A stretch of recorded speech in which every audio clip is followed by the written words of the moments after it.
Hello everyone, আসসালামু আলাইকুম। কেমন আছো সবাই? আশা করি সবাই ভালো আছো এবং যে যার মতো করে কিন্তু প্রস্তুতিটাকে গুছিয়ে নেওয়া শুরু করে দিয়েছো। আর এই তোমাদের এই প্রস্তুতি যাত্রাটাকে সহজ করার জন্য তোমাদের সাথে বরাবরের মতোই আছে কিন্তু নিউরন নার্সিং কোচিং সেন্টার।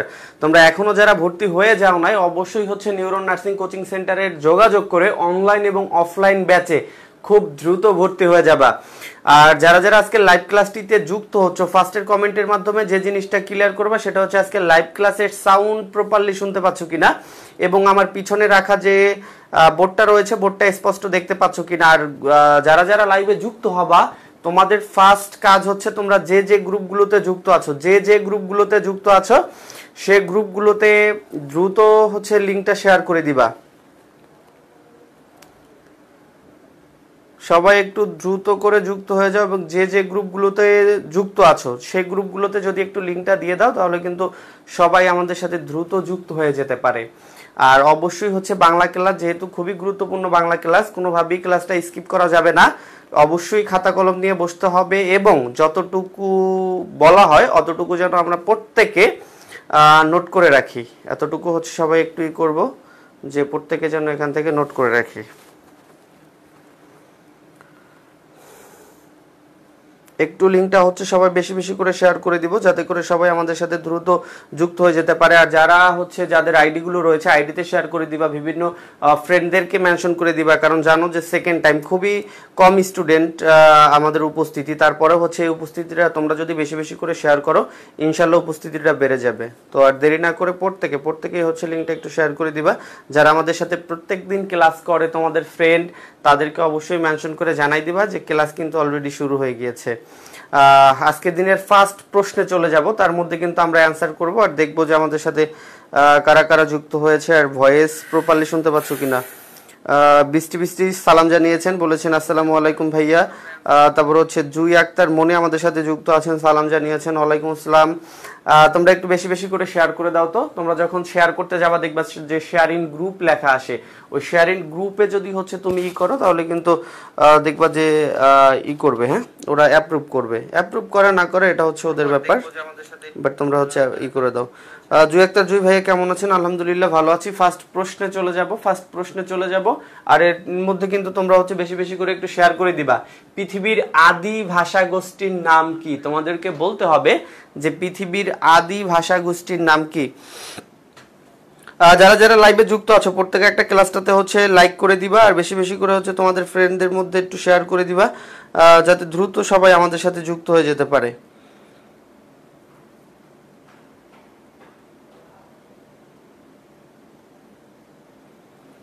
একটু লিঙ্কটা সবাইকে একটু শেয়ার করে দেই।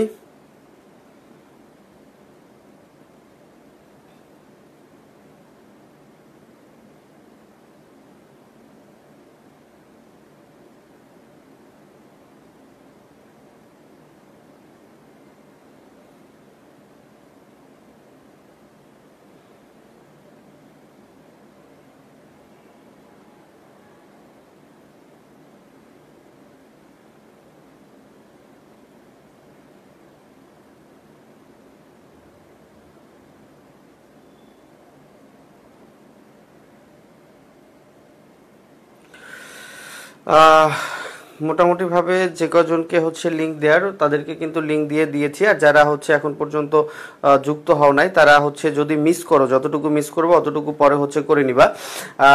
আমাদের সাথে যুক্ত আছেন কিন্তু আরিফুর রহমান প্রতিবারের মতো, বৃষ্টি ইসলাম, তারপর হচ্ছে ইশরাত জাহান রিয়া আমাদের সাথে যুক্ত আছেন, সাদিয়া বিনতে আজাদ আমাদের সাথে যুক্ত আছেন, বলতেছে ইন্দো ইউরোপীয় হবে। কি হবে? ইন্দো ইউরোপীয়। প্রিয় ভাই বোন আমার, পৃথিবীর আদি ভাষা গোষ্ঠীর নাম কি? একটা জিনিস খেয়াল করবেন, এখানে কিন্তু প্রশ্নটা ওরা একটু ঘুরাইয়াও দিতে পারে যে বাংলার আদি ভাষা গোষ্ঠীর নাম কি, বা হচ্ছে অন্য যে কোনো ভাষার আদি ভাষা গোষ্ঠী দিতে পারে।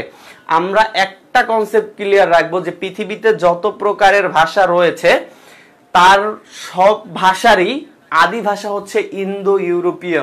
এটা হচ্ছে পৃথিবীর সকল ভাষার আদি ভাষা। তাহলে পৃথিবীর সব ভাষা গোষ্ঠীর আদি ভাষার নাম হচ্ছে ইন্দো ইউরোপীয়। এটা হচ্ছে কনফার্ম। পরের প্রশ্নটা আমরা একটু দেখি যে বাংলা বর্ণমালা কোন লিপি থেকে এসেছে। আমরা সবাই জানি এটা যে আমাদের যে বাংলা বর্ণমালাগুলো রয়েছে তার মধ্যে হচ্ছে স্বরবর্ণ রয়েছে, ব্যঞ্জন বর্ণ রয়েছে। তোমাদেরকে বলতে হবে এই বর্ণমালাগুলো কোন লিপি থেকে এসেছে? তাম্রলিপি নাকি ব্রাহ্মী লিপি, দেবনাগরী নাকি রোমান? কোন লিপি থেকে এসেছে সবাই একটু দ্রুত জানাই দাও। সুমাইয়া সুলতানা কিন্তু আমাদের সাথে যুক্ত আছেন।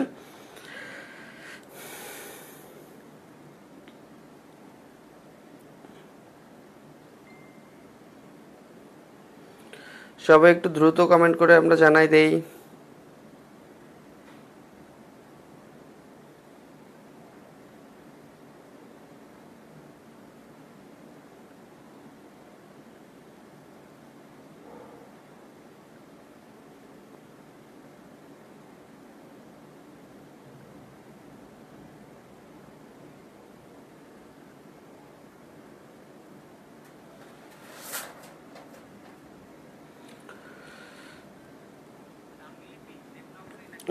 তারপর হচ্ছে সবাই বলতেছে বি হবে, বিতে কি ব্রাহ্মী লিপি না? আচ্ছা একটু দেখতেছি।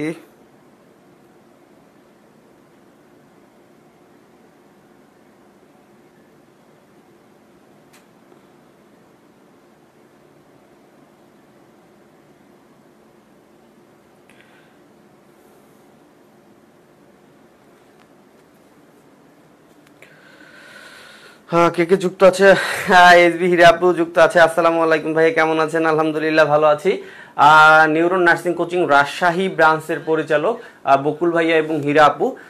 রাজশাহীর মতো জায়গায় রাজশাহী যে ব্রাঞ্চটা রয়েছে সারা বাংলাদেশে মডেল হিসেবে তুলে ধরেছেন, এবং বাংলাদেশে যতগুলো ব্রাঞ্চ রয়েছে তার মধ্যে আলোড়ন সৃষ্টিকারা একটা ব্রাঞ্চ হচ্ছে রাজশাহী ব্রাঞ্চ। তো তোমরা যারা রাজশাহীতে রয়েছে অবশ্যই ভর্তি হওয়ার সময় নিউরন পাবলিকেশনটা দেখে নিবা, এবং হীরা আপু বকুল ভাই আছে কিনা সে জিনিসটা নিশ্চিত হয়ে তারপর হচ্ছে ভর্তি কনফার্ম করবা। প্রত্যেকে একটু ক্লাসটা একটু শেয়ার করে দেবো, যেহেতু সেকেন্ড টাইম অনেক কম উপস্থিতি, তোমরা যদি একটু শেয়ার করো বেশি বেশি করে তাহলে কিন্তু আমাদের ক্লাসের উপস্থিতিটা বাড়বে। আমরা সবাই জানি বাংলা বর্ণমালা কোন লিপি থেকে এসেছে, এটা হচ্ছে ব্রাহ্মী লিপি থেকে এসেছে। বাংলা বর্ণমালা যে লিপি থেকে এসেছে সেই লিপির নাম হচ্ছে ব্রাহ্মী লিপি। আর একটা জিনিস মনে রাখবা, তোমাদের আজকে যেহেতু ফার্স্ট ক্লাস বাংলার, বাংলা সাহিত্য থেকে একদম প্রথম টপিক থেকে হচ্ছে পড়ানো শুরু করেছি, বাংলা সাহিত্য থেকে যতটুকু বলবো মনে করবে এটা মোস্ট ইম্পর্টেন্ট। তোমরা যে বইটি পড়ো না কেন ঘুরে ফিরে দেখবে যে এই প্রশ্নগুলোই বারবার উঠে আসছে, এবং বিভিন্ন চাকরি পরীক্ষা থেকে শুরু করে এডমিশন পরীক্ষায় এই প্রশ্নগুলোই হচ্ছে আসে। বুঝতে পেরেছো? তাহলে একটা জিনিস মনে রাখবা, যেটা হচ্ছে বাংলা না শুধু পৃথিবীর সব ভাষা গোষ্ঠীর আদি নাম হচ্ছে ইন্দো ইউরোপীয়, আর বাংলা বর্ণমালা যে লিপি থেকে এসেছে সেটা হচ্ছে ব্রাহ্মী লিপি। ওকে, পরবর্তী প্রশ্নটা বলার আগে একটু এখানে সংশোধন করতে হবে। সেটা হচ্ছে আমরা সবাই জানি যে বাংলা যে বর্ণমালাগুলো রয়েছে স্বরবর্ণ ব্যঞ্জন বর্ণ, এগুলো তোমার হচ্ছে ব্রাহ্মী লিপি থেকে এসেছে। বাট এই ব্রাহ্মী লিপির তিনটি রূপ আছে। কয়টি রূপ আছে? ব্রাহ্মী লিপির রূপ হচ্ছে তিনটি। তোমাদেরকে বলতে হবে নিচের কোনটি ব্রাহ্মী লিপির রূপ নয়। প্রশ্নটা হবে এভাবে যে নিচের কোনটি ব্রাহ্মী লিপির রূপ নয়। আমরা জানি ব্রাহ্মী লিপির তিনটি রূপ দেখা যায় বাংলা সাহিত্যে, ব্রাহ্মী লিপির তিনটি রূপ দেখা যায়। এখানে তিনটি দেওয়া আছে এবং একটা বাইরেরটা দেয়া আছে যেটা ব্রাহ্মী লিপির রূপ না। তোমাদেরকে বলতে হবে নিচের এই চারটার মধ্যে কোনটা ব্রাহ্মী লিপির রূপ নয়। সবাই একটু দ্রুত জানাই দাও। আসপি আক্তার রাখি কিন্তু সালাম জানিয়েছেন, আসসালামু আলাইকুম ভাইয়া। দেরি হলো না, বেশি দেরি হয় না, আমিও একটু দেরি করেছি। তারপর হচ্ছে শিল্পী আক্তার, আসসালামু আলাইকুম ভাইয়া। ওয়ালাইকুম আসসালাম বোন, ভালো আছো? রানী রিপ্তি সালাম জানিয়েছেন, আগের ব্যাচের স্টুডেন্ট, খুব মেধাবী স্টুডেন্ট ছিল। আরিফুর রহমান বলেছেন তিনি ডি হবে, সেটা বলেছো কুটিল। আচ্ছা, প্রশ্নটা একটু ভালোভাবে বুঝবা,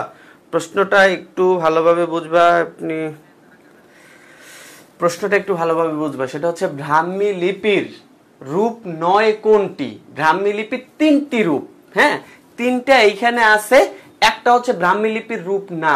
তোমাদেরকে সেটা খুঁজে বের করতে হবে। তিনি সবাই বলতেছে ডি হবে, কেউ বলতেছে বি হবে। অবশ্যই ডি হবে। মনে রাখবা ব্রাহ্মী লিপির তিনটি রূপ। কয়টি রূপ? ব্রাহ্মী লিপির রূপ হচ্ছে তিনটা, একটা হচ্ছে সারদা, একটা হচ্ছে নগর, আর একটা হচ্ছে কুটিল। একটা সারদা, নগর, কুটিল, এই তিনটা হচ্ছে ব্রাহ্মী লিপির রূপ। শুধু এই শতমটা এটা ব্রাহ্মী লিপির রূপ নয়। মোস্ট ইম্পর্টেন্ট প্রশ্ন, নিচের কোনটি ব্রাহ্মী লিপির রূপ নয়? অবশ্যই শতম, কারণ আমরা জানি ব্রাহ্মী লিপির রূপ হচ্ছে তিনটা, সারদা, নগর এবং কুটিল। আর একটা মোস্ট ইম্পর্টেন্ট প্রশ্ন যেটা তোমাকে মনে রাখতেই হবে, ব্রাহ্মী লিপির যেই রূপ থেকে বাংলা বর্ণমালা এসেছে সেটা হচ্ছে কুটিল। এই কুটিল রূপ থেকে কিন্তু বাংলা বর্ণমালা এসেছে, কুটিল রূপ থেকে বাংলা বর্ণমালা এসেছে। যদি তোমাদেরকে প্রশ্ন করা হয় ব্রাহ্মী লিপির কোন রূপ থেকে বাংলা ভাষা এসেছে বা বাংলা বর্ণমালা এসেছে, তাহলে অবশ্যই কুটিল থেকে। কি থেকে? কুটিল থেকে, এটা মনে রাখবা।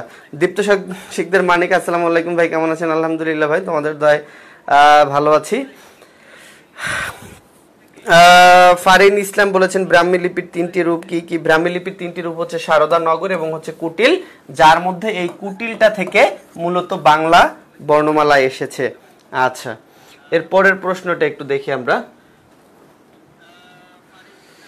ডক্টর মোহাম্মদ শহীদুল্লাহর মতে বাংলা ভাষার সৃষ্টি হয়েছে কোন প্রকৃতি থেকে? তোমরা একটু খুব দ্রুত যে জিনিসটা জানাই দিবা যে ডক্টর মোহাম্মদ শহীদুল্লাহর মতে বাংলা ভাষার জন্ম হয়েছে কোন রূপ থেকে। যারা যারা এখন পর্যন্ত ক্লাসটা শেয়ার করেন নাই প্রত্যেকেই নিজেদের আইডিগুলোতে একটু শেয়ার করে রাখবেন, শেয়ার করে শেয়ার ডান লিখবেন, শেয়ার করে অবশ্যই হচ্ছে শেয়ার ডান লিখবেন, দ্রুত অ্যান্সার করেন। ইশরাত জাহান রিয়া আমাদের সাথে যুক্ত আছেন কুটিল রূপ থেকে, কুটিল রূপ থেকে। আচ্ছা, চারের অ্যান্সার করেন সবাই, চারের।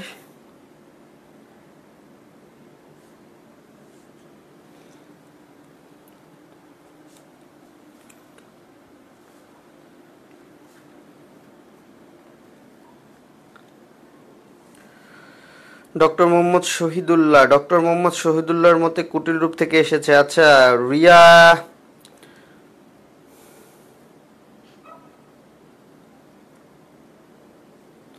আরিফুর রহমান বলছে বি, রিয়ামণি রুমি বলেছেন হচ্ছে খ হবে, অনামিকা আক্তার অনু বলেছেন বি হবে, বৃষ্টি আক্তার বলেছেন সি হবে, আসপি আক্তার আখি বলেছেন মাগধী প্রকৃত হবে, ইশরাত জাহান রিয়া বলেছেন চারে বি হবে, সাদিয়া বিনতে আজাদ বলেছেন চারে বি হবে, চারে বি হবে, তার মানে হচ্ছে গৌড়ীয় প্রকৃতি থেকে।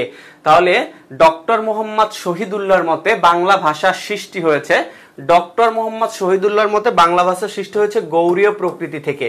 কিন্তু কথা হচ্ছে প্রশ্ন যদি এটা না হয়, ডক্টর মোহাম্মদ শহীদুল্লাহর কথা যদি না বলে এখানে যদি সুনীতি কুমার চট্টোপাধ্যায়ের কথা লেখে, সুনীতি কুমার চট্টোপাধ্যায়, সুনীতি কুমার চট্টোপাধ্যায়ের কথা যদি লেখে, তাহলে তার মতে বাংলা ভাষাটা এসেছে মাগধী প্রকৃত থেকে। তার মানে দুইটা প্রশ্নই হচ্ছে মনে রাখবা, একটা হচ্ছে ডক্টর মোহাম্মদ শহীদুল্লাহর মতে আর একটা হচ্ছে সুনীতি কুমারের মতে। আর বাংলা সাহিত্যের ইতিহাস যখন পড়তে যাবা তখন এই দুইজনার মতামতকেই তোমার প্রাধান্য দিতে হবে, দুইজনার মতামতকেই প্রাধান্য দিতে হবে। তাহলে যে জিনিসটা প্রিয় ভাই বোন মনে রাখবা, বাংলা ভাষা বা সকল ভাষার আদি ভাষা গোষ্ঠী হচ্ছে ইন্দো ইউরোপীয়। বাংলা যে বর্ণমালাগুলো রয়েছে এগুলো এসেছে ব্রাহ্মী লিপি থেকে। ব্রাহ্মী লিপির রূপ ছিল তিনটা, সারদা, নগর এবং কুটিল, যার মধ্যে কুটিল থেকে বাংলা ভাষা বা বাংলা বর্ণমালা এসেছে। এরপর ডক্টর মোহাম্মদ শহীদুল্লাহর মতে বাংলা ভাষার সৃষ্টি হয়েছে গৌড়ীয় প্রকৃতি থেকে।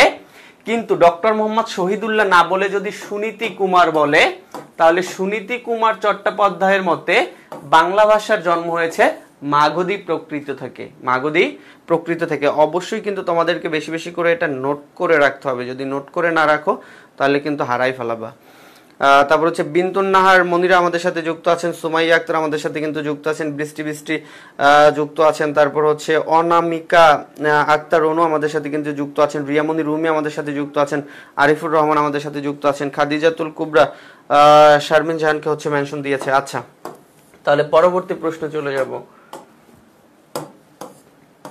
দেখো বাংলা ভাষার মধ্যযুগের বিস্তৃত কাল কত? খুবই ইম্পর্টেন্ট একটা প্রশ্ন, তোমাদের নার্সিং পরীক্ষায় প্রায় প্রায় আসে। বাংলা ভাষার আধুনিক যে হচ্ছে যুগটা রয়েছে সেটার সময়কাল কত, প্রাচীন যুগের সময়কাল কত, বিশেষ করে মধ্যযুগটা মোস্ট ইম্পর্টেন্ট, যেটা বারবারই পরীক্ষায় আসে যে বাংলা ভাষার মধ্যযুগের বা বাংলা সাহিত্যের মধ্যযুগের বিস্তৃতিকাল কত। একটা জিনিস প্রিয় ভাই বোন আমার খেয়াল রাখবেন, সেটা হচ্ছে টোটাল যুগটাকে, টোটাল সাহিত্যর যুগটাকে তিনটা ভাগে ভাগ করা হয়েছে। টোটাল সাহিত্যর যুগটাকে কয়টা ভাগে ভাগ করা হয়েছে? তিনটা ভাগে। এর মধ্যে একটা হচ্ছে, তিনটা ভাগের একটা হচ্ছে প্রাচীন যুগ, একটাকে বলা হয় প্রাচীন যুগ, একটা হচ্ছে মধ্যযুগ, আর একটা হচ্ছে আধুনিক যুগ,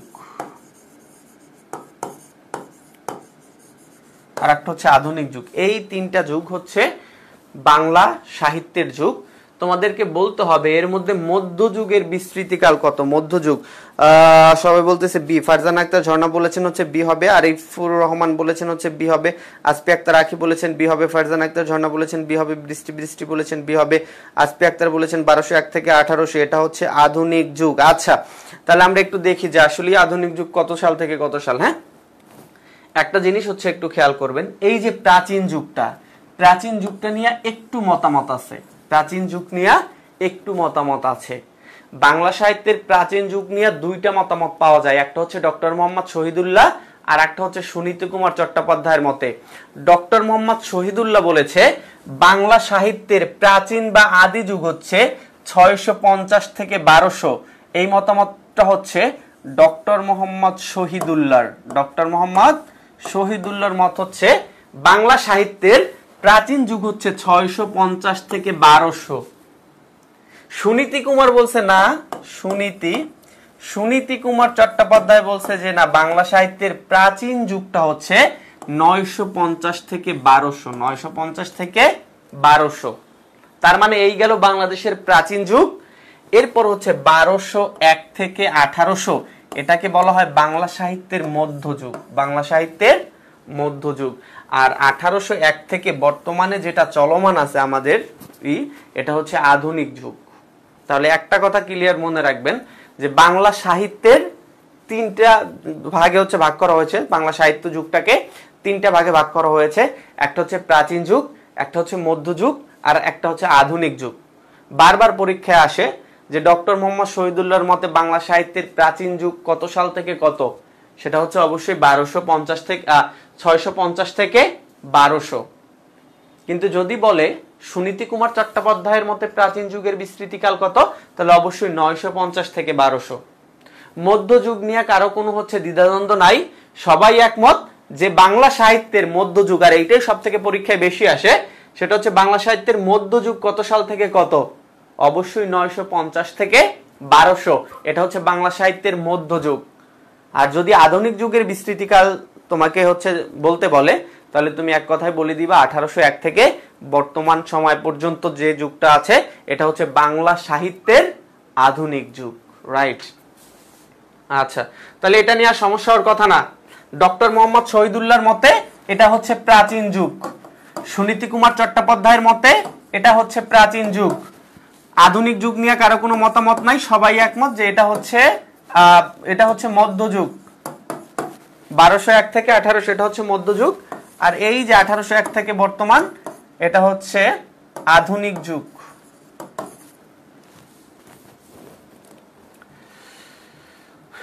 পরবর্তী প্রশ্ন, চর্যাপদে মোট কতটি পদ ছিল?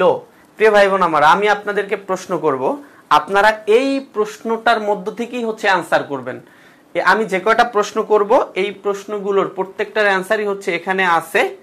তো আমি অ্যান্সার করব না, আমি তো ব্যাখ্যা করে দিলে আমিই দিলাম, আপনারা নোট করলে করলেন, না করলে না করলেন, বাট আমি এই প্রশ্নটার পরেও এই প্রশ্নটা থেকে আরো 3-4টা প্রশ্ন করব, অ্যান্সার এখানেই আছে, এই কটার মধ্যে থেকে আপনারা অ্যান্সার করবেন।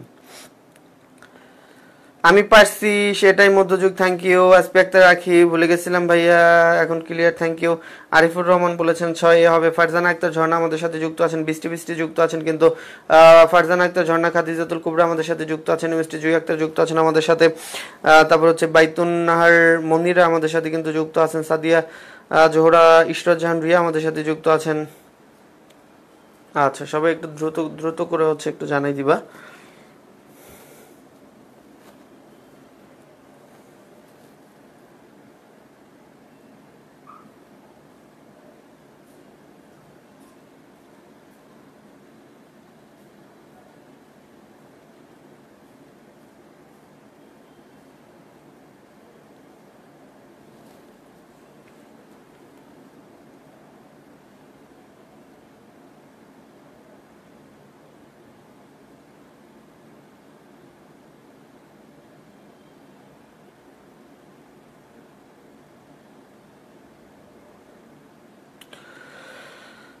সবাই একটু দ্রুত হচ্ছে জানাই দাও। এখনো একটা গ্রুপে লেখছে যে ভাইয়া ক্লাস কি শুরু করেন নাই। আল্লাহ, আল্লাহু আকবার, আল্লাহ। আচ্ছা, চর্যাপদের মোট পদ সংখ্যা কতটি? তোমরা সবাই ইতিমধ্যে আমি জানি যে সঠিক অ্যান্সার অলরেডি করেছো, যে বাংলা সাহিত্যের যে হচ্ছে রয়েছে পদ সংখ্যা রয়েছে, আমরা সবাই জানি যে চর্যাপদ এটা হচ্ছে বাংলা সাহিত্যের একদম আদি নিদর্শন বলা হয়। বারবার পরীক্ষা আসছে যে বাংলা সাহিত্যের আদি নিদর্শন কোনটি। একটা জিনিস মনে রাখবেন, এই চর্যাপদ থেকে যে প্রশ্নটা সব থেকে বেশি হয় যে বাংলা সাহিত্যের সব থেকে আদি নিদর্শন কোনটি, তা আমরা সবাই জানি চর্যাপদ হচ্ছে আদি নিদর্শন, যেখানে পদ সংখ্যা ছিল 51টা। কয়টা পদ সংখ্যা? মোট পদ সংখ্যা ছিল কয়টা? 51টা। যদি আপনাদেরকে প্রশ্ন করা হয় যে চর্যাপদে মোট কবি ছিল কতজন, একটু বলেন তো। এই চর্যাপদে মোট পদ সংখ্যা ছিল 51টা। আপনাদেরকে বলতে হবে এই 51টা পদ কতজন কবি মিলে রচনা করেছে, তার মানে কবি ছিল কতজন। সবাই একটু দ্রুত জানাই দেন যে চর্যাপদে কবি ছিল কতজন। সবাই একটু দ্রুত জানাই দেন যে চর্যাপদে কবি ছিল কতজন। ইশরাত জাহান আমাদের সাথে যুক্ত আছেন। মোট পদ হচ্ছে 51টি। তারপরে হচ্ছে রিয়া মনি আক্তার বলেছেন হচ্ছে 24 জন কবি ছিল। সুমাইয়া আক্তার নুসরাত বলেছেন কবি ছিল 13 জন, না বোন। তারপর হচ্ছে নুসরাত জাহান রিয়া বলেছেন 24 জন। 24 জন, সবাই বলতেছে 24 জন। আচ্ছা ঠিক আছে, তাহলে 24 জন লিখলাম হচ্ছে কবি। তাহলে চর্যাপদের কবি ছিল কতজন? 24 জন। আচ্ছা, এরপর যে জিনিসটা মনে রাখবা, এই 24 জন কবি মিলে হচ্ছে চর্যাপদ রচনা করছে, ঠিক আছে। এই চর্যাপদের আদি কবির নাম কি বলতে পারবা? এই চর্যাপদের আদি কবির নাম কি? আদি, বারবার পরীক্ষা আসে যে চর্যাপদের আদি কবি কে। চর্যাপদের আদি কবি হচ্ছে কবি লুইপা। কবি লুইপা হচ্ছে চর্যাপদের আদি কবি। কিন্তু মজার কথা হচ্ছে উনি আদি কবি হলেও উনি চর্যাপদের সব থেকে বেশি পদ রচনা করেন নাই। আর একটা প্রশ্ন আসে যেটা পরীক্ষায়, যে চর্যাপদের সব থেকে বেশি পদ রচনা করেন কে? চর্যাপদের সব থেকে বেশি পদ রচনা করেন কে? তাহলে হচ্ছে কবি কানহোপা। কবি কানহোপা, যিনি হচ্ছে চর্যাপদের সব থেকে বেশি পদ রচনা করেন, আর তার রচিত পদ সংখ্যা হচ্ছে 13টি। তার রচিত পদ সংখ্যা কতটি? 13টি। তাহলে একটা জিনিস মনে রাখবেন সবাই, চর্যাপদের, আচ্ছা আর একটা জিনিস এটা হচ্ছে ক্লিয়ার করি, তারপর একসাথে বলি। 46.5 মানে 46টা আরেকটার অর্ধেক, এটা হচ্ছে খুঁজে পাওয়া গিয়েছিল। আমরা সবাই জানি যে চর্যাপদের সব পদ কিন্তু খুঁজে পাওয়া যায় নাই। মোট পদ ছিল 51টা, কিন্তু তার মধ্য থেকে আবিষ্কার করা গিয়েছে 46টা, আরেকটার হচ্ছে অর্ধেক, মানে হচ্ছে 46.5টা। তাহলে একটু হচ্ছে শোনেন সবাই, ক্লিয়ার করেন। চর্যাপদ যেটা হচ্ছে বাংলা সাহিত্যের সব থেকে আদি নিদর্শন বলা হয় চর্যাপদটাকে, যেখানে পদ সংখ্যা ছিল 51টা। যেই 51টা পদের মধ্যে খুঁজে পাওয়া গিয়েছিল বা আবিষ্কার করা গিয়েছিল 46টা, আরেকটার অর্ধেক মানে 46.5টা। এই চর্যাপদের মোট কবি সংখ্যা ছিল 24 জন। চর্যাপদের মোট কবি সংখ্যা ছিল 24 জন, যাদের মধ্যে আদি কবি বলা হয় কবি লুইপাকে। যদি আপনাকে প্রশ্ন করে যে চর্যাপদের আদি কবিকে, তাহলে অবশ্যই কবি লুইপা। চর্যাপদের সব থেকে বেশি পদ রচনা করেন কে? কবি কানহোপা। তার রচিত পদের সংখ্যা হচ্ছে 13টি। কানহোপার রচিত পদের সংখ্যা কতটি? 13টি। ক্লিয়ার? আচ্ছা, তাহলে দেখেন চর্যাপদ পদ সংখ্যা 51টি, খুঁজে পাওয়া গিয়েছিল হচ্ছে 46টা, আর একটার অর্ধেক 46.5টা। মোট কবি সংখ্যা ছিল 24 জন, 13টা হচ্ছে কবি কানহোপা সব থেকে বেশি পদ রচনা করেন, তার রচিত পদ সংখ্যা ছিল 13টি। আচ্ছা, পরবর্তী প্রশ্নটা দেখি, চর্যাপদ আবিষ্কার করেন কে? আপনাদেরকে বলতে হবে যে নিচের কে চর্যাপদ আবিষ্কার করেন, এদের মধ্যে কে চর্যাপদ আবিষ্কার করেন। সবাই একটু দ্রুত হচ্ছে কমেন্টের মাধ্যমে জানাই দেন যে নিচের কে চর্যাপদ আবিষ্কার করেন। আরিফুর রহমান বলেছেন লুইপা। বৃষ্টি বৃষ্টি বলেছেন আদি কবি হচ্ছে লুইপা, রাইট। ফারজানা আক্তার ঝর্ণা বলেছেন কানহোপা। আচ্ছা, তারপর হচ্ছে রিয়ামণি রিমু বলেছেন হচ্ছে কানহোপা 13টি পদ রচনা করেছেন। আরিফুর রহমান বলেছেন কানহোপা। সাথে আরিফুর রহমান বলেছেন এ হবে, রিয়ামণি রুমি বলেছেন হচ্ছে সাথে ক হবে, তারপর হচ্ছে হরপ্রসাদ শাস্ত্রী বলেছেন হচ্ছে কিন্তু এ হবে, এ হবে, এ হবে। আচ্ছা, যারা যারা এখন পর্যন্ত ক্লাসটাতে একটা লাইক করো নাই, প্রত্যেকেই হচ্ছে একটা লাইক করে দেবা, প্রত্যেকেই হচ্ছে তোমাদের পাশে লাইক বাটন আছে, ক্লাসটা একটা লাইক একটা দিয়ে দাও। হ্যাঁ, আচ্ছা, সবাই বলতেছে সাথে এ, সুমাইয়া আক্তার নুসরাত বলতেছে সাথে এ হবে, সাথে এ হবে। আচ্ছা, হরপ্রসাদ শাস্ত্রী। তাহলে একটা জিনিস হচ্ছে খেয়াল করো, চর্যাপদ আবিষ্কার করেন কে? আমরা সবাই জানি যে চর্যাপদ আবিষ্কার করেন হরপ্রসাদ শাস্ত্রী। তাহলে চর্যাপদের আবিষ্কারক কে? আবিষ্কারক হচ্ছে হরপ্রসাদ শাস্ত্রী। তাহলে লুইপা কি? লুইপা কি হবে একটু বলো তো? যদি তোমাদেরকে প্রশ্ন করা হয় চর্যাপদের আদি কবির নাম কি, চর্যাপদের আদি কবির নাম কি, তাহলে কি হবে? আদি কবি কে? কবি লুইপা। যদি প্রশ্ন করা হয় চর্যাপদের সব থেকে বেশি পদ রচনা করেন কে, বেশি পদ রচনা করেন কে? দ্রুত একটু অ্যান্সার করো তো, বেশি পদ রচনা করেন কে? আমরা সবাই জানি কবি কানহপা সব থেকে বেশি পদ রচনা করেছিল, তার রচিত পদ সংখ্যা ছিল 13টি। কতটি? 51টার মধ্যে 13টাই একা রচনা করে ফেলছে। এরপর কুক্কুরিপা থেকে যে প্রশ্নটা আসে, তোমাদেরকে যদি প্রশ্ন করা হয় এই চর্যাপদের মধ্যে 24 জন কবি ছিল, আমরা সবাই জানি এই 24 জনের মধ্যে একজন নারী কবি ছিল। এই চর্যাপদের 24 জনের মধ্যে একজন নারী কবি ছিল। তোমাকে বলতে হবে এই নারী কবির নাম কি? চর্যাপদের 24 জনের মধ্যে একজন নারী কবি ছিল, সেই নারী কবির নাম কি তোমাকে বলতে হবে। আমরা সবাই জানি চর্যাপদের একজন মাত্র নারী কবি, তার নাম হচ্ছে কুক্কুরিপা। তার মানে কুক্কুরিপা হচ্ছে একমাত্র নারী কবি। তাহলে দেখেন আমরা কি কি শিখলাম। চর্যাপদ বাংলা ভাষার আদি নিদর্শন, যেটা আবিষ্কার করেছিল হরপ্রসাদ শাস্ত্রী, যেখানে পদ সংখ্যা ছিল 51টা, যার মধ্যে আমরা খুঁজে পেয়েছিলাম হচ্ছে 46.5টা। এই 51টা পদ যারা রচনা করেছে তার মধ্যে সব থেকে আদি কবি বলা হয় কবি লুইপাকে, কিন্তু কবি লুইপা সর্বাধিক পদ রচনা করে নাই, সর্বাধিক পদ রচনা করেছেন কবি কানহপা, তার রচিত পদ সংখ্যা হচ্ছে 13টি। আর এই 24 জন কবির মধ্যে একমাত্র নারী কবি ছিল, যার নাম হচ্ছে কুক্কুরিপা। কুক্কুরিপা, ওকে, কুক্কুরিপা হচ্ছে একমাত্র নারী কবি, বেশি পদ রচনা করছে হচ্ছে কানহপা, তারপর হচ্ছে আদি কবি ছিল লুইপা, আর আবিষ্কার করছে কে? হরপ্রসাদ শাস্ত্রী। ওকে, পরবর্তী প্রশ্নটা একটু দেখি।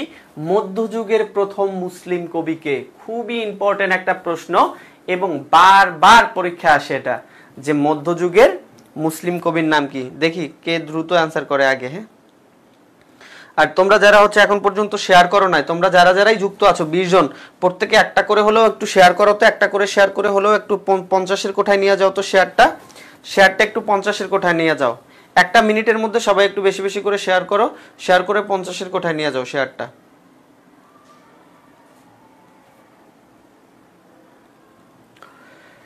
বৃষ্টি বৃষ্টি বলতেছে হচ্ছে বি হবে, রিয়ামণি রুমি বলেছেন হচ্ছে খ হবে, ফারজানা, তারপর হচ্ছে আরিফুর রহমান বলেছেন হচ্ছে বি হবে, আরটি বি হবে। আচ্ছা, মধ্যযুগের প্রথম মুসলিম কবি, বৃষ্টি বলেছেন হচ্ছে খ হবে, তারপর কি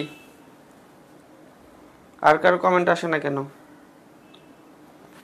সাদিয়া বিনতে আজাদ বলেছেন কিন্তু বি হবে, ফারজানা আক্তার, ঝর্ণা, আসপি আক্তার, রাখি বলেছেন আটে বি হবে। আচ্ছা ঠিক আছে, সবার সাথে কণ্ঠ মিলাই তাহলে আটে বি বলতেছে সবাই, না?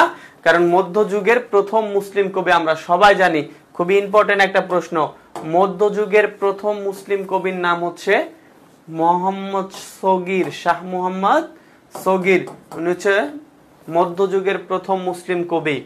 কিন্তু কথা হচ্ছে আর একটা মোস্ট ইম্পর্টেন্ট প্রশ্ন আছে, সেটা হচ্ছে বাংলা পুঁথি সাহিত্যের জনক কে? এটা বারবার পরীক্ষা আসে, বাংলা পুঁথি সাহিত্যের জনক কে? সবাই একটু দ্রুত জানাই দাও, এই চারটার মধ্যে থেকে কি আনসার আছে যে বাংলা পুঁথি সাহিত্যের জনক কে? তোমরা কি বলতেছো দেখি, আমি কোনোটাই পারি না, এটা কোনো কমেন্ট করি না, এই কমেন্ট করতে হবে। ফারিন ইসলাম ভুল হলে সংশোধন হয়ে যাবে ইনশাল্লাহ, সমস্যা নাই। বৃষ্টি আক্তার, ফকির গরিবুল্লাহ পুঁথি সাহিত্যের জনক। বৃষ্টি বৃষ্টি বলেছেন, আচ্ছা থ্যাংক ইউ। তার মানে দুইটা জিনিস মনে রাখবেন, মধ্যযুগের প্রথম মুসলিম কবির নাম ছিল শাহ মুহাম্মদ সগীর। মধ্যযুগের প্রথম মুসলিম কবির নাম কি? শাহ মুহাম্মদ সগীর। কিন্তু যদি প্রশ্নটা একটু ঘুরাই দিয়া বলে যে বাংলা পুঁথি সাহিত্যের জনক বলা হয় কাকে, সেটাও আমরা জানি, সেটা হচ্ছে ফকির গরিবুল্লাহ, যাকে বাংলা পুঁথি সাহিত্যের জনক বলা হয়। বাংলার পুঁথি সাহিত্যের জনক বলা হয়।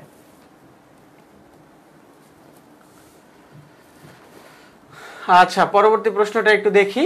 মহাভারতের প্রথম অনুবাদ করেন কে? সবাই একটু দ্রুত জানাই দিবা যে নিচের কে মহাভারতের প্রথম অনুবাদ করে।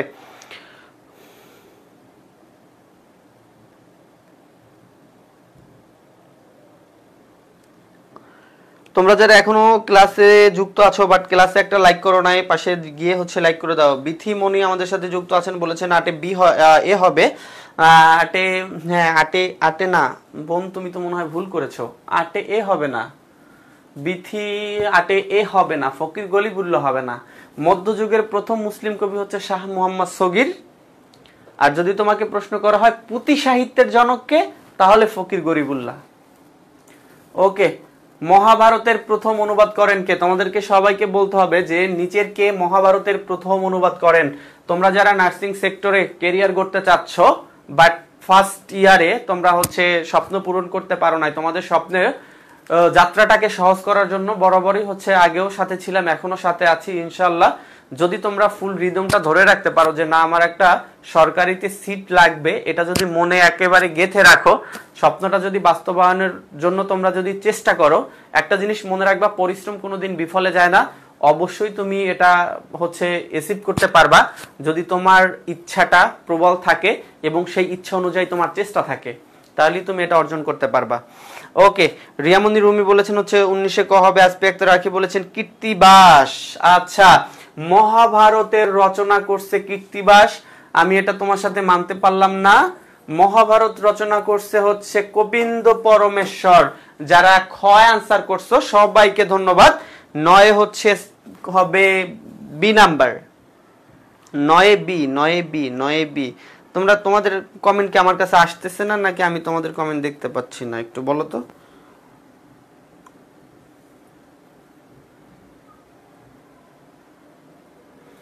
এই যে বৃষ্টি বৃষ্টি বলেছেন বি হবে, জুই আক্তার বলেছেন 9 হবে, ইস্টাজন রিয়া বলেছেন বয় ই হবে। কিসের রিদম ধরবো আমি তো এবছর পরীক্ষা দেয়নি, ডিরেক্ট দ্বিতীয়বারই দিব, ওই তো একটা হলে হবে। আর রিয়ামনি রুমি বলেছেন গোবিন্দ পরমেশ্বর, রাইট, গোবিন্দ পরমেশ্বর। তাহলে দেখেন মহাভারত, প্রশ্নটা একটু খেয়াল করবেন প্রিয় ভাই বোন আমার, মহাভারত বলছে না রামায়ণ বলছে? যদি যেহেতু আমাদের প্রশ্নে বলছে মহাভারতের অনুবাদককে, তার মানে মহাভারতের অনুবাদক হচ্ছে গোবিন্দ পরমেশ্বর। আর যদি এখানে মহাভারত না বলে যদি বলতো রামায়ণ, যদি বলতো রামায়ণ প্রথম অনুবাদ করেন কে, তাহলে আমার গোবিন্দ পরমেশ্বর অ্যান্সার না হইয়া হয়তো কীর্তিবাস। তাহলে কীর্তিবাসের সামনে আমরা লিখে রাখলাম হচ্ছে রামায়ণ। কীর্তিবাস রামায়ণ বাংলায় অনুবাদ করেন, গোবিন্দ পরমেশ্বর প্রথম অনুবাদ করেন হচ্ছে মহাভারত। মহাভারত। যদি তোমাদেরকে প্রশ্ন করা হয়, মোস্ট ইম্পর্টেন্ট প্রশ্ন এবছর হচ্ছে চাকরি পরীক্ষায় আসছে এবং বিভিন্ন এডমিশন পরীক্ষায় আসছে, সেটা হচ্ছে যুগ সন্ধিক্ষণের কবি বলা হয় কাকে? যুগ সন্ধিক্ষণের কবি বলা হয় কাকে?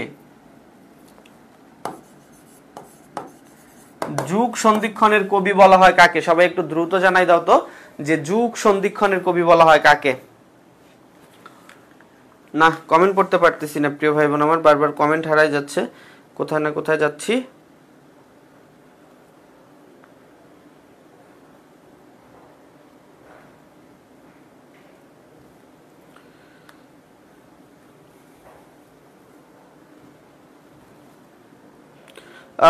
রিয়ামনি রুমি বলেছেন কিন্তু ঈশ্বরচন্দ্র গুপ্ত হবে। তারপর হচ্ছে বৃষ্টি আক্তার বলেছেন ঈশ্বরচন্দ্র গুপ্ত হবে, বৃষ্টি।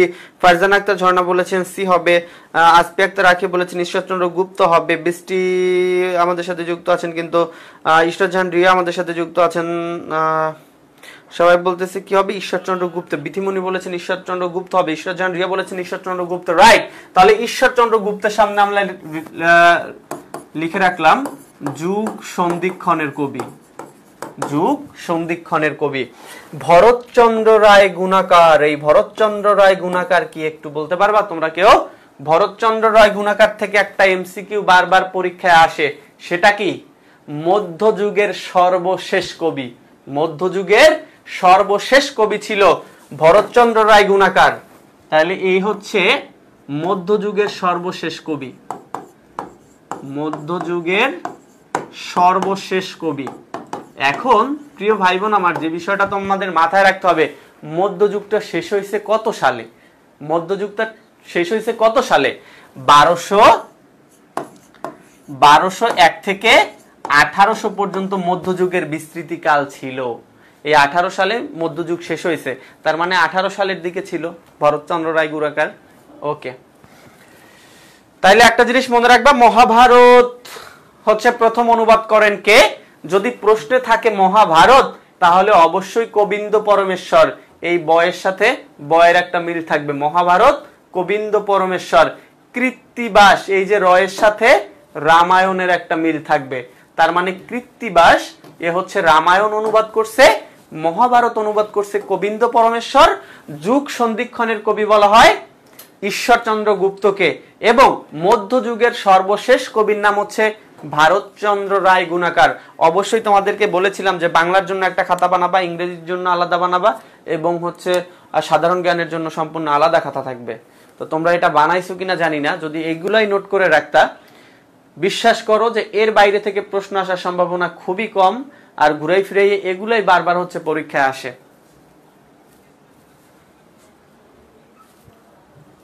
আচ্ছা, পরবর্তী প্রশ্নটা দেখো, মধ্যযুগের প্রথম কবির নাম কি? মধ্যযুগের প্রথম কবির নাম কি? সবাই একটু দ্রুত জানাই দাও। যে মধ্যযুগের শেষ কবি আমরা জানছি যে ভারতচন্দ্র রায় গুণাকার, উনি ছিল মধ্যযুগের সর্বশেষ কবি, কিন্তু তোমাকে বলতে হবে মধ্যযুগের প্রথম কবির নাম কি। শেষ কবি যদি ভরতচন্দ্র রায় হয়, তাহলে প্রথম কবি কে?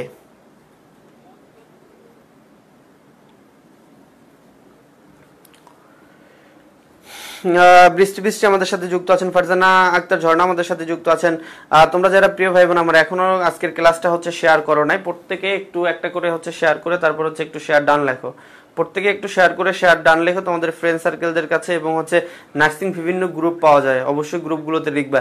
রিয়ামন্দির রহিম বলেছেন 10-এ এ হবে, আসপে আক্তার রাখি বলেছেন 10-এ এ হবে, ইশরাত জাহান রিয়া বলেছেন 10-এ এ হবে, বিথিমণি বলেছেন 10-এ এ হবে, আরিফুর রহমান বলেছেন 10-এ এ হবে। বরু চণ্ডীদাস, বড় না আর কি, বরু চণ্ডীদাস রাইট অ্যান্সার। ইনি হচ্ছে মধ্যযুগের প্রথম কবি।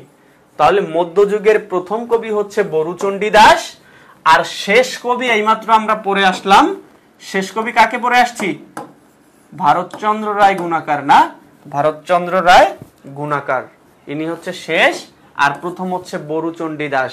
আর একটা জিনিস মনে রাখবা, এই বরু চণ্ডীদাসের একটা বিখ্যাত উক্তি আছে, সবার উপরে মানুষ সত্য তাহার উপরে নাই। বারবার পরীক্ষায় আসে যে এই যে মহৎ উক্তিটার রচয়িতাকে, সবার উপরে মানুষ সত্য, সবার উপরে মানুষ সত্য তাহার উপরে নাই, বরু চণ্ডীদাস। গোবিন্দ পরমেশ্বর কির অনুবাদ করছে? এবারে আর আমরা বলবো না, তোমরা বলবা। গোবিন্দ পরমেশ্বর কিসের অনুবাদক? দ্রুত বলো, দ্রুত বলো। ফারজানা আক্তার ঝর্ণা আমাদের সাথে যুক্ত আছেন, ফারজানা বলেছেন শেয়ার ডান, থ্যাংক ইউ বোন। আরিফুর রহমান আমাদের সাথে যুক্ত আছেন, সবাই একটু বলো। জুই আক্তার মিষ্টি, জুই আক্তার মনি বলেছেন 10-এ এ হবে। তোমাদেরকে প্রশ্ন করেছি গোবিন্দ পরমেশ্বর কিসের অনুবাদক উনি? বৃষ্টি বৃষ্টি বলেছেন মহাভারত, আসপি আক্তার রাখি বলেছেন মহাভারতের অনুবাদক, রাইট। আগের প্রশ্নে পড়ে এসেছি। রিয়ামণি আক্তার রুমি আমাদের সাথে যুক্ত আছেন, বলেছেন মহাভারত। তাহলে এখানে মহাভারত লিখি, এখানে হচ্ছে মহাভারত। তাহলে গোবিন্দ পরমেশ্বর যদি মহাভারতের অনুবাদক হয়, তাহলে তোমরা বলবা না যে কৃত্তিবাস কিসের অনুবাদ করছে? তাহলে কি কৃত্তিবাস কিসের অনুবাদ করছে? দ্রুত বলে দাও যে কৃত্তিবাস তাহলে কিসের অনুবাদক? মহাভারতের অনুবাদক যদি হয় গোবিন্দ পরমেশ্বর, তাহলে কৃত্তিবাস কিসের অনুবাদক? দ্রুত জানাই দাও। তারপর হচ্ছে মারায়ান নাকি ফারজানা আক্তার ঝর্ণা, কাউকে হচ্ছে মেবি মেনশন করেছেন। আজকে একটা রাখি আমাদের সাথে যুক্ত আছেন, ফারজানা আক্তার ঝর্ণা আমাদের সাথে যুক্ত আছেন। রামায়ণ, আচ্ছা।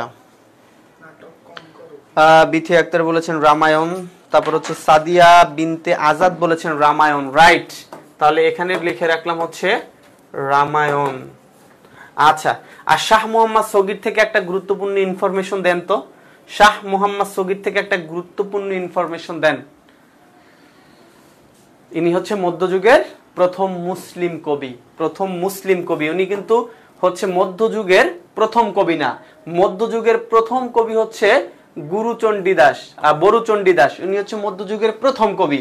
কিন্তু যদি প্রশ্নটা একটু ঘুরাইয়া বলে যে প্রথম মুসলিম কবিকে, প্রথম মুসলিম কবিকে, এখন বরুচণ্ডী দাস যে মুসলিম কবি হবে না এতটুকু তো আপনি শিওর, নামই তো বুঝতে পারতেছেন।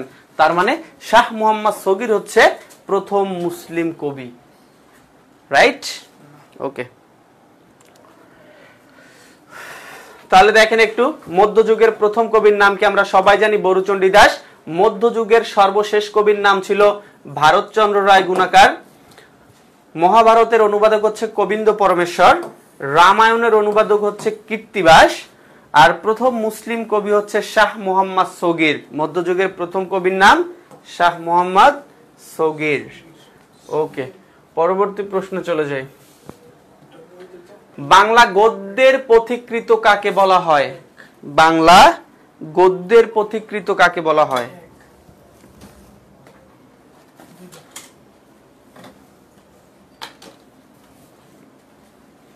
সবাই একটু দ্রুত জানাই দাও। তারপর হচ্ছে কৃত্তিবাস রামায়ণ অনুবাদ করেছেন। রিয়ামনি রুমি আমাদের সাথে যুক্ত আছেন, কিন্তু আসপি আক্তার রাখি আমাদের সাথে যুক্ত আছেন। ফারজানা আক্তার ঝর্ণা আমাদের সাথে যুক্ত আছেন রামায়ণ। তারপর হচ্ছে ঝুমঝুম জান্নাত জিনা আমাদের সাথে। ক্লাসটা টের পাই নাই, আহারে ক্লাসটা টের পাওয়া যায় নাই, ঘুম নাকি বৃষ্টির মধ্যে।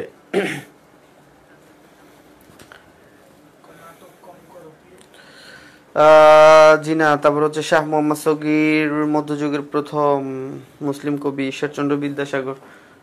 কে কি বলতেছে? আসপি আক্তার রাখি বলেছেন ঈশ্বরচন্দ্র বিদ্যাসাগর হবে 11তে সবাই কিন্তু এ বলতেছে। প্রিয় ভাই বোন আমার, বাংলা গদ্যের পথিকৃতি কাকে বলা হয়?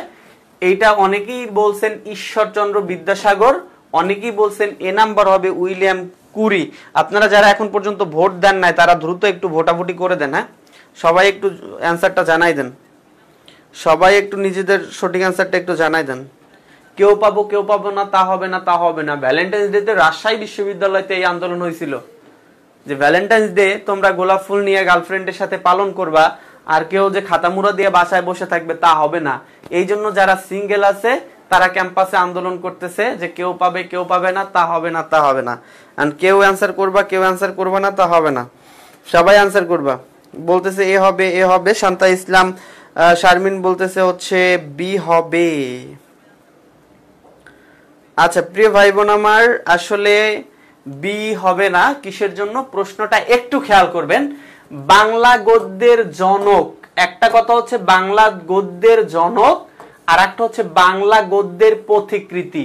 যেইলাও সেই কদু না, এক জিনিস না, বুঝতে পারছেন? যেহেতু বলেছে বাংলা গদ্যের পথিকৃতি বলা হয় কাকে, তাহলে উইলিয়াম কেরি। যার কারণেই প্রশ্নটা আসা, যেন আমাদের পরীক্ষার হলে কনফিউজ না হয়ে ভুল না করি। দেখেন, বাংলা গদ্যের পথিকৃতি যদি চায় আপনাকে, তাহলে আপনাকে বলতে হবে উইলিয়াম কেরি, যিনি হচ্ছে বাংলা গদ্যের পথিকৃতি। যদি পথিকৃতি না চেয়ে যদি বলে বাংলা গদ্যের জনক বলা হয় কাকে, তাহলে অবশ্যই ঈশ্বরচন্দ্র বিদ্যাসাগরকে বলা হয় বাংলা গদ্যের জনক। বাংলা গদ্যের জনক। এই যে বঙ্কিমচন্দ্র চট্টোপাধ্যায়কে কিসের জনক বলা হয়? একটু দ্রুত বলে দেন তো আপনারা, যে বঙ্কিমচন্দ্র চট্টোপাধ্যায়কে কিসের জনক বলা হয়? সবাই দ্রুত দ্রুত দ্রুত জানান, বঙ্কিমচন্দ্র চট্টোপাধ্যায়কে কিসের জনক বলা হয়? আমরা সবাই জানি বাংলা উপন্যাসের জনক বলা হয় বঙ্কিমচন্দ্র চট্টোপাধ্যায়কে। কিসের জনক বলা হয়? বাংলা উপন্যাসের জনক বলা হয়। এরপর হচ্ছে প্রমোদ চৌধুরী। প্রমোদ চৌধুরীকে বাংলা চলিত গদ্য রীতির জনক বলা হয়, চলিত গদ্য রীতির জনক। তাহলে এটার বাদে উপরের তিনটাই কিন্তু মোস্ট ইম্পর্টেন্ট আপনাদের জন্য। সেটা হচ্ছে বিথিমণি বলেছেন উপন্যাসের জনক বলা হয়, থ্যাংক ইউ। বৃষ্টি বৃষ্টি বলেছেন উপন্যাস। ফারজানা আক্তার ঝর্ণা বলেছেন উপন্যাসের জনক বলা হয়, রাইট। নীলিমা বিন একা আমাদের সাথে কিন্তু যুক্ত আছেন। জুই আক্তার মনি আমাদের সাথে যুক্ত আছেন। রিয়ামণি রুমি আমাদের সাথে কিন্তু যুক্ত আছেন। সুমাইয়া আক্তার নুসরাত আমাদের সাথে যুক্ত আছেন। আসফি আক্তার আখি যুক্ত আছেন। জুই আক্তার মনি যুক্ত আছেন। ঝুমুর জান্নাত জিনা আমাদের সাথে যুক্ত আছেন। আচ্ছা প্রিয় ভাই বোন আমার, যে জিনিসটা খেয়াল করবা সেটা হচ্ছে বাংলা গদ্যের পথিকৃতি চেয়েছে প্রশ্নে নাকি জনক চেয়েছে, এই জিনিসটা আগে দেখবা। যদি বাংলা গদ্যের পথিকৃতি চায়, আবার বলি, তাহলে William Carey, William Carey, William Carey. যদি পথিকৃতি না চেয়ে বাংলা গদ্যের জনক চায়, তাহলে ঈশ্বরচন্দ্র বিদ্যাসাগর, যিনি হচ্ছে বাংলা গদ্যের জনক, বাংলা সনেটের প্রবর্তক, অমৃতাক্ষর ছন্দের প্রবর্তক বলা হয়। এই সরি, বাংলা গদ্যের জনক আটটা না, আর আটটা হচ্ছে আবার ইসে চলে গেছে মাইকেল মধুসূদন দত্তে, সনেটও না, ঈশ্বরচন্দ্র বিদ্যাসাগর উনি হচ্ছে বাংলা জ্যোতিচিহ্নের প্রবর্তক। জ্যোতিচিহ্ন। বঙ্কিমচন্দ্র চট্টোপাধ্যায় থেকে যে জিনিসটা তোমরা মনে রাখবা, উনি হচ্ছে বাংলা উপন্যাসের জনক। তোমরা বলতে পারবা বঙ্কিমচন্দ্র চট্টোপাধ্যায়কে কোন উপন্যাসের জন্য বাংলা গদ্যের জনক বলা হয়?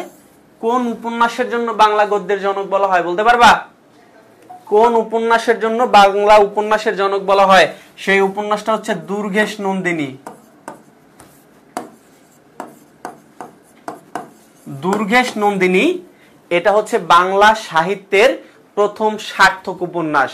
বাংলা সাহিত্যের প্রথম সার্থক উপন্যাসের নাম হচ্ছে দুর্গেশ নন্দিনী, যেটার রচয়িতা ছিল বঙ্কিমচন্দ্র চট্টোপাধ্যায়। এই জন্য তাকে বলা হয় বাংলা উপন্যাসের জনক।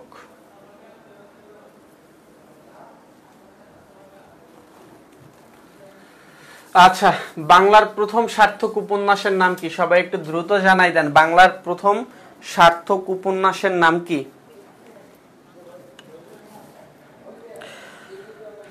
সার্থক, বাংলার প্রথম সার্থক উপন্যাসের জনক উপন্যাস হচ্ছে দুর্গেশ নন্দিনী। আচ্ছা রাইট, দুর্গেশ নন্দিনী। সবাই একটু দ্রুত দ্রুত দ্রুত জানাই দাও তো।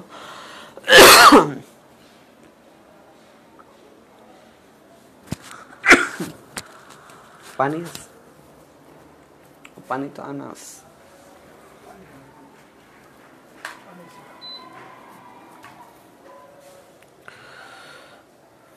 সবাই একটু দ্রুত জানাই দেন, আর যারা এখন পর্যন্ত ক্লাসটা একটা লাইক ফলো করেন না অবশ্যই হচ্ছে লাইক দিয়ে দিবেন। আরিফুর রহমান বলেছেন বি হবে। নীলিমা বিন একা বলেছেন বি হবে। বৃষ্টি বৃষ্টি বলেছেন বি হবে। ইশরাজান রিয়া বলেছেন বি হবে। বিথি মনি বলেছেন হচ্ছে বি হবে। মিষ্টি জুই আক্তার মনি বলেছেন হচ্ছে দুর্গেশ নন্দিনী। রাইট, আমরা এইমাত্র পড়েছি বাংলা সাহিত্যের প্রথম সার্থক উপন্যাস কোনটি? আমরা সবাই জানি বাংলা সাহিত্যের প্রথম সার্থক উপন্যাসের নাম হচ্ছে দুর্গেশ নন্দিনী, যেটার রচয়িতা হচ্ছে বঙ্কিমচন্দ্র চট্টোপাধ্যায়। যেটা রচয়িতা হচ্ছে বঙ্কিমচন্দ্র চট্টোপাধ্যায়।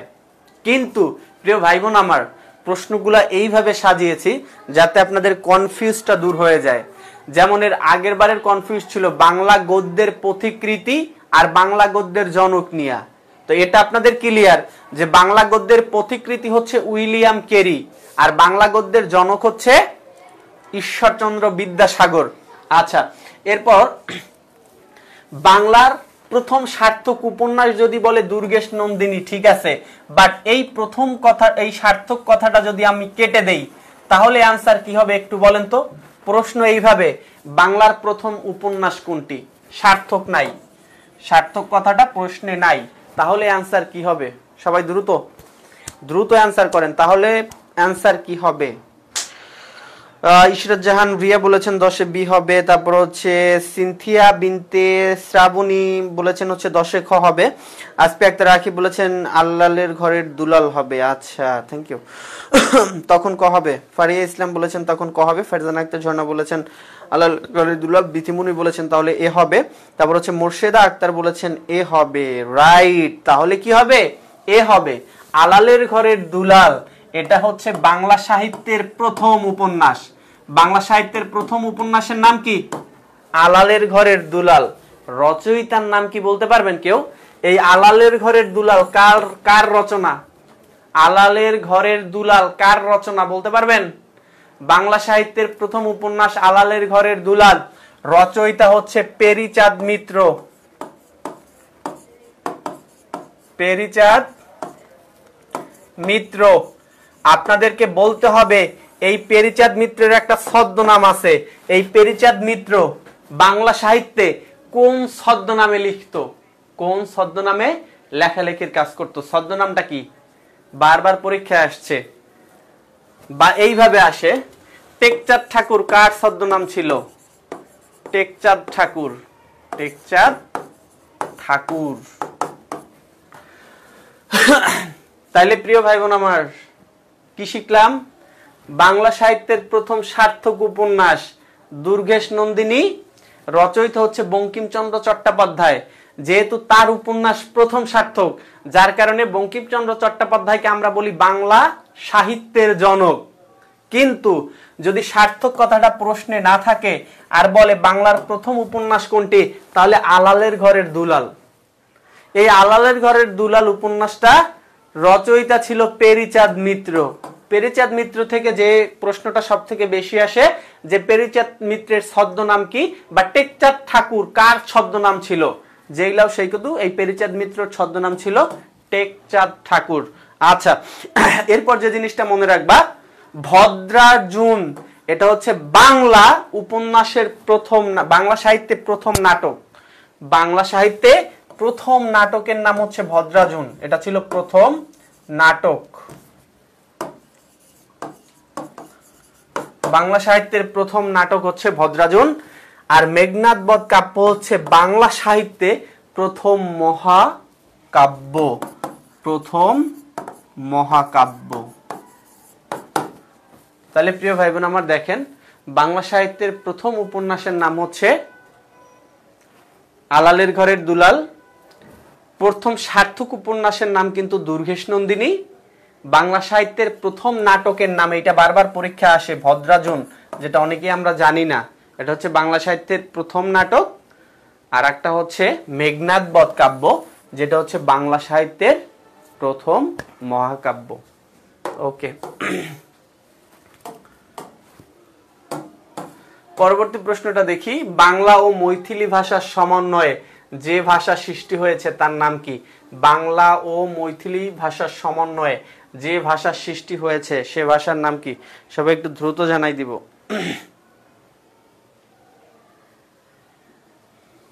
ভদ্রার্জুন হচ্ছে প্রথম নাটক। আচ্ছা, আসপি আক্তার রাখি।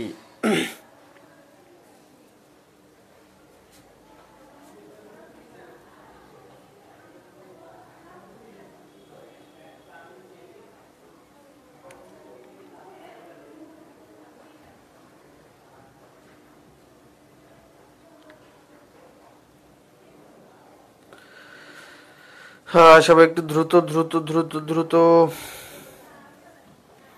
রিয়ামনি আমাদের সাথে যুক্ত আছেন, বলেছেন 13তে এ হবে। আসপি আক্তার রাখি বলেছেন ব্রজবুলি হবে। ইশরাত জাহান রিয়া বলেছেন 13তে সি হবে। আরিফুর রহমান বলেছেন 13তে সি হবে। এমডি জসিমউদ্দিন বলেছেন 13তে সি হবে। আচ্ছা, সবাই বলতেছে হচ্ছে ব্রজবুলি, আর আমরা সবাই জানি। সিনতিহা বিনতে শ্রাবন্তী বলেছেন হচ্ছে ব্রজবুলি হবে। নীলিমা বিন একা আমাদের সাথে যুক্ত আছেন, বলেছেন 13তে বি হবে, ব্রজবুলি। আচ্ছা, বাংলা ও মৈথিলি ভাষার সমন্বয় যে ভাষার সৃষ্টি হয় সেটাকে বলা হয় ব্রজবুলি। আমিও তোমাদের সাথে রাইট একমত যে এটা হচ্ছে ব্রজবুলি। আর একটা জিনিস যেটা হচ্ছে তোমরা সবাই মনে রাখবা, এই যে অসমীয়া আছে, অসমীয়া এটা হচ্ছে ভাষা সাহিত্যের দিক থেকে একটা শাখা। এই অসমীয়া যে শাখাটা আছে এই শাখাটাকে বাংলা ভাষার ভগ্নী বা বোন বলা হয়। ভগ্নী বা বোন বলা হয়। বারবার পরীক্ষা আসছে যে ভাষা সৃষ্টির কোন শাখাকে বাংলা ভাষার ভগ্নী বা বোন বলা হয়, সেটা হচ্ছে অসমীয়া। সেটা কি? অসমীয়া। এই শাখাটাকে বলা হয় বাংলা ভাষার ভগ্নী বা বোন। ওকে, তাহলে বাংলা ও মৈথিলি ভাষার সমন্বয়, মৈথিলি ভাষার সমন্বয় যে ভাষা সৃষ্টি হয় সে ভাষার নাম কি? ব্রজবুলি। রাইট আনসার, কেউ ভুল করে নেই, আলহামদুলিল্লাহ।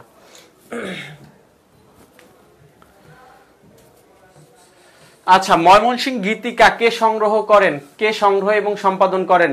যেটা এবারের হচ্ছে মিডওয়াইফ যে চাকরি পরীক্ষাটা ছিল সেখানে আসছে যে ময়মনসিংহ গীতিকা সংকলক ও সম্পাদন কে করেন? সবাই একটু দ্রুত জানাই দেন যে ময়মনসিংহ গীতিকার সম্পাদক কে ছিল? বাংলা ভাষার ভগ্নী বা হচ্ছে অসমিয়া। আচ্ছা,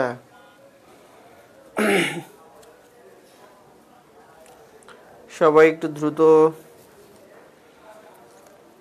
বৃষ্টি ব্রজবুলি হবে। ফারহানা ইসলাম বলেছেন 13তে বাংলা ভাষার ভগ্নিবাই। ঝুমুর আক্তার জিনা বলেছেন 14তে এ হবে। রিয়ামনি রুমি আমাদের সাথে যুক্ত আছেন বলেছেন 14তে এ হবে। ফারিন ইসলাম বলেছেন 14তে হবে। আরিফুর রহমান, তারপর হচ্ছে ঝুমুর জিনা বলেছেন দীনেশ চন্দ্র সেন। নীলিমা বিন একা, আসপি আক্তার রাখি, দীনেশ চন্দ্র সেন। সবাই বলতেছে দীনেশ চন্দ্র সেন। আচ্ছা, সিনতিহা বিনতে শ্রাবন্তী, সবাই বলতেছে দীনেশ চন্দ্র সেন। রাইট অ্যান্সার দীনেশ চন্দ্র সেন। দীনেশ চন্দ্র সেন, একে হচ্ছে কি বলা হয় একটু বলেন তো সবাই?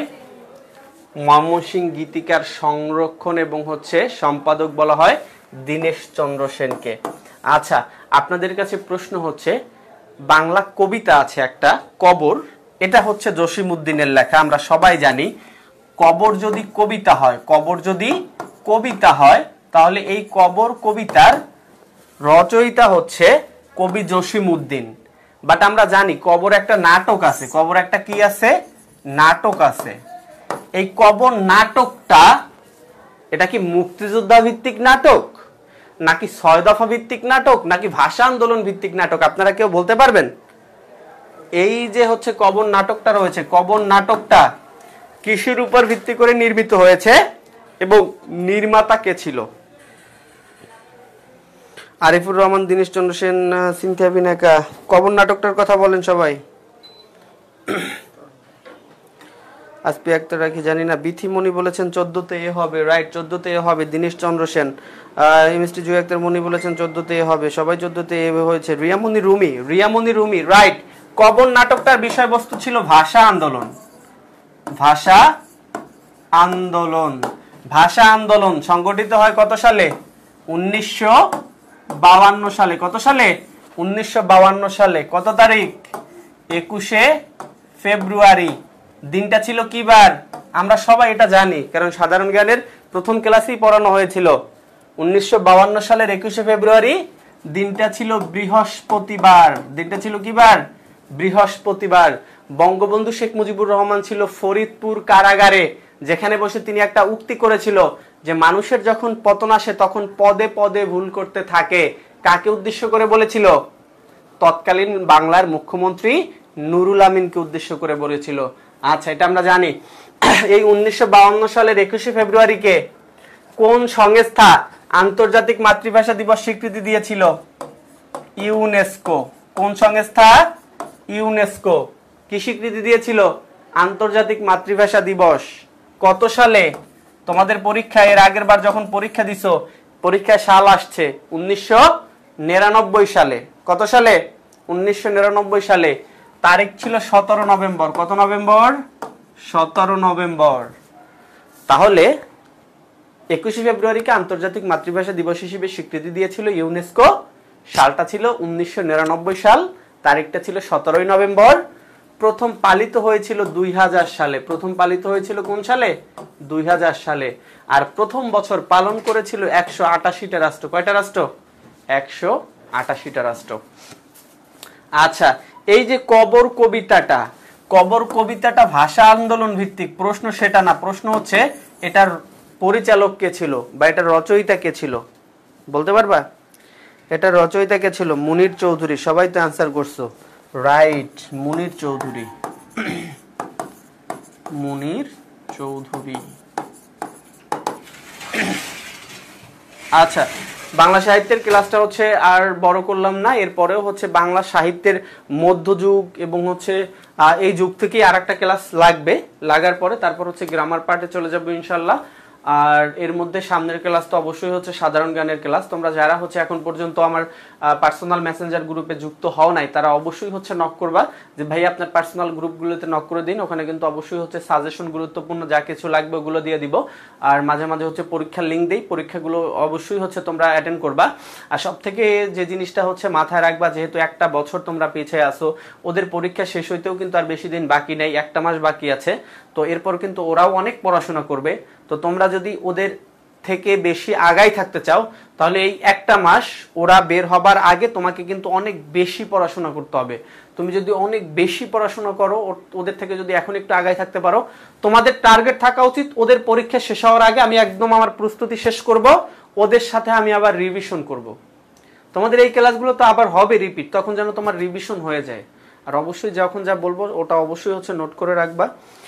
ভাই অফলাইন ক্লাস শুরু করবেন কবে থেকে? অফলাইন ক্লাস হচ্ছে ইন্টারের পরীক্ষাটা যখন শেষ হবে তারপর থেকে হচ্ছে আমরা অফলাইনের ক্লাসগুলো শুরু করবো ইনশাল্লাহ। তোমাদের সাথে দেখা হচ্ছে নেক্সট ক্লাসে, সাধারণ জ্ঞানের ক্লাসে। অবশ্যই হচ্ছে পেজ তো অবশ্যই ফলো দেওয়া থাকবে। আর যারা পার্সোনাল গ্রুপে অ্যাড নাই তারা অবশ্যই আমাকে একটা মেসেজ করে যাবা আমার আইডিতে, মানে হচ্ছে ইনবক্সে, যে ভাই আপনার গ্রুপে অ্যাড করে দিন, অবশ্যই অ্যাড করে দিব। তো সে পর্যন্ত সবাই ভালো থাকবে, সুস্থ থাকবে। আসসালামু আলাইকুম।